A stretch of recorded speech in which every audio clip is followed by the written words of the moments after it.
Hello, everybody. How are you guys doing? Today I'm going to talk about Sigmund Freud and the three narcissistic blows, AI, and how it fits into all this.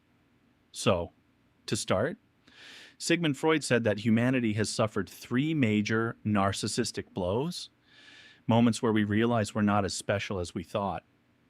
Freud describes these blows in a difficulty in the path of psychoanalysis. For thousands of years, humans assumed the universe was arranged around us. The earth sat proudly at the center, unmoving, stable, chosen. The heavens revolved around our world like a cosmic theater built for human spectators. This wasn't just astronomy, it was identity, it was meaning, it was comfort. Then Copernicus comes along and quietly says, actually, the sun doesn't move around us, we move around it. At first, nobody wanted to believe him. His model was mathematically elegant but emotionally devastating. Because once this idea gained acceptance, humanity suffered its first great humiliation. We are not the center of the universe. The cosmos is not a stage built for us. We are not positioned at the heart of creation. We are just one planet among many, orbiting a star that is itself nothing special, one dot in a galaxy of hundreds of billions. This is what Freud calls the cosmological blow. It's the moment humanity realized the universe is vast, indifferent, and not arranged for our comfort. A moment where the illusion of cosmic importance collapsed. A moment where science forced us to confront our smallness. And it set the pattern for every blow that followed. A slow, painful stripping away of human privilege. For most of human history, people believed we were placed on Earth intentionally. A divine creation. A finished product. A species set apart from the rest of nature, watching over it from above. Humanity wasn't just in nature, we were above it. Animals were lesser, plants were lesser. Everything existed in a hierarchy with humans at the top. Darwin shattered that hierarchy. His theory of evolution didn't just explain how species change over time, it explained us. Humans weren't handcrafted by a creator. We weren't dropped onto Earth, fully formed. We weren't the centerpiece of biological design. We evolved, we emerged from the same slow, blind, natural processes that shaped every other living thing. We share ancestors with apes, with mammals, with creatures far older than civilization itself. This was the second humiliation. We are not separate from the animals. We are animals, not divine exceptions, not biological royalty, not the pinnacle of creation. Just one branch on a vast evolutionary tree. Here, a tree that doesn't care about us, doesn't prioritize us, and doesn't place us at the top. And this is what Freud calls the biological blow. It's the moment humanity realized that our bodies, our instincts, our vulnerabilities, our origins, all of them tie us directly to the natural world we once believed we ruled over. Darwin didn't just change biology. He changed the story humans tell about themselves. And once that story collapsed, the next blow, Freud's, became inevitable. The third blow is Freud's own contribution, and in many ways it was the most humiliating. Copernicus attacked our place in the cosmos. Darwin attacked our place in nature. Freud attacked our place within ourselves. Freud argued that the ego, the rational part of the mind, different from the id and the superego, was not actually running the show.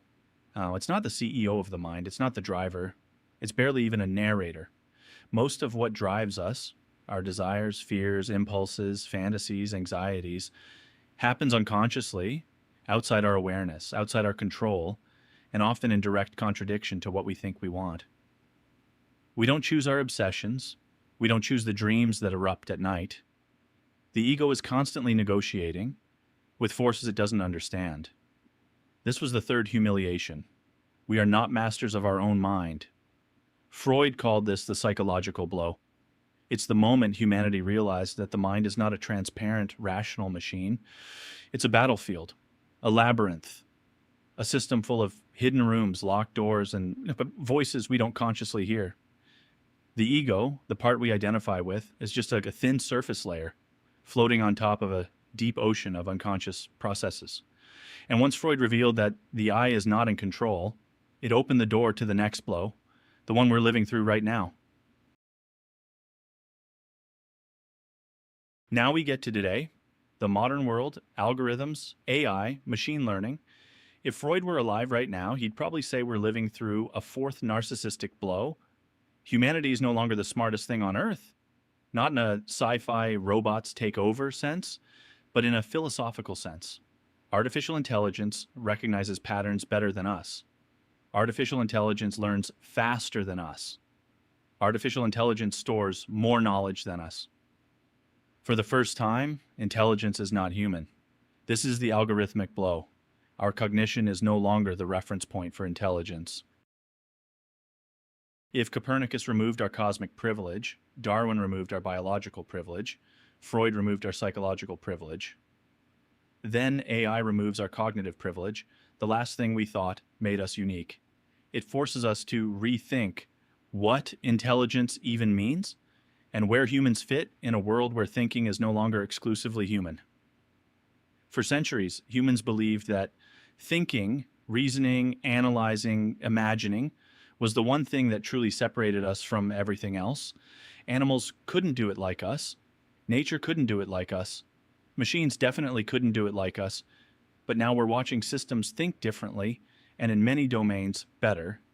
So the question becomes, if intelligence is no longer exclusively human, then what is the human? What's left of our identity once the pedestal's gone? It leaves us in a moment of philosophical transition, a moment where humanity has to redefine itself, a moment where we stop clinging to the idea that being the smartest species was our destiny. AI doesn't erase humanity. AI doesn't replace humanity. AI simply forces humanity to grow up, to stop relying on superiority as identity, to stop assuming that being exceptional is the same as being valuable, to stop believing that thinking is the only thing that makes us who we are. The fourth narcissistic blow isn't the end of human specialness, it's the beginning of understanding it differently.